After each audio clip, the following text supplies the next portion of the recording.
A lot of people on social media have the idea that we need to lift heavy weights, and they say that you want to lift heavy, especially as you get older, so that we can have more muscle fibers, have more type 2 explosive, strong, powerful muscle fibers. However, really, there's only two routes and two ideas that I want you to think about in order to get those results, right? Those longevity results of having strong, powerful, high quality muscle mass into your late, 50s, 60s, 70s, into your later life, your later years. And the two ideas I want you to think of are lifting heavy, number one, and number two, lifting to failure. Basically, those are your two options in order to facilitate you having strong muscle mass into your later years. The issue here is that both of these options technically lead to the same results. Both lifting heavy and lifting to failure will take you to the same point of having strong, powerful muscles. The difference is lifting heavy actually puts a high amount of stress on your joints, on your connective tissues. And that's not a positive stress, okay? That is a negative stress, a stress that will potentially damage and leave micro tears in your connective tissue and damage your joints, which we don't want, right? We don't want to risk that. If one way of training has benefits to your health and your physical metabolic health, but at the same time damages you in other areas, it's no longer the best option. It's no longer the highest choice, the best choice, right? If running is so good for your heart and metabolic health, which is debatable, but if it was, even still, people get injured when they run. There's a study showing that 60% of runners are injured every year.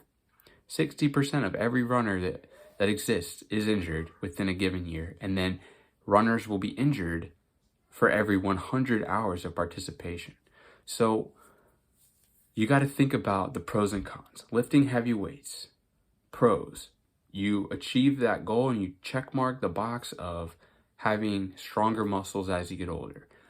Con, you probably get hurt more, right? Now let's go to lifting to failure.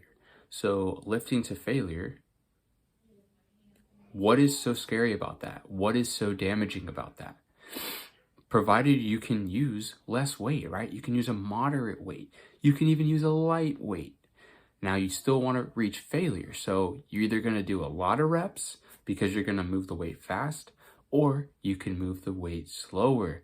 And this way you will keep the muscle under tension the entire time and take it to failure.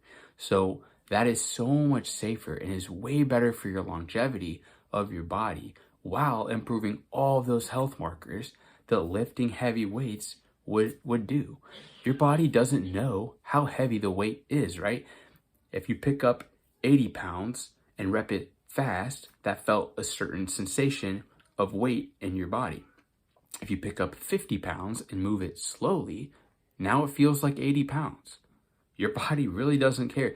The stress is the stress. You want to stress the muscles, right? The muscular system is what is connected to your metabolic health across your entire body, to your heart health.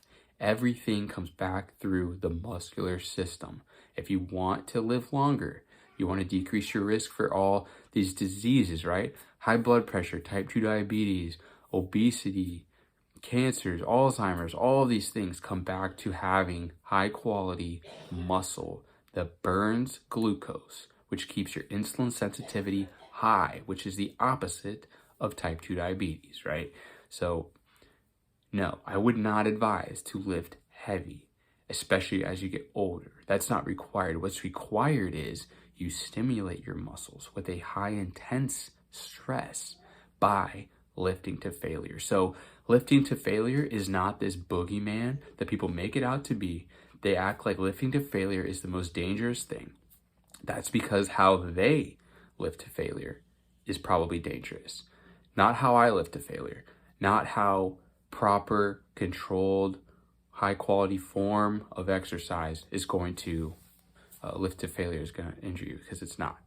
So that's what I'm trying to drive home here.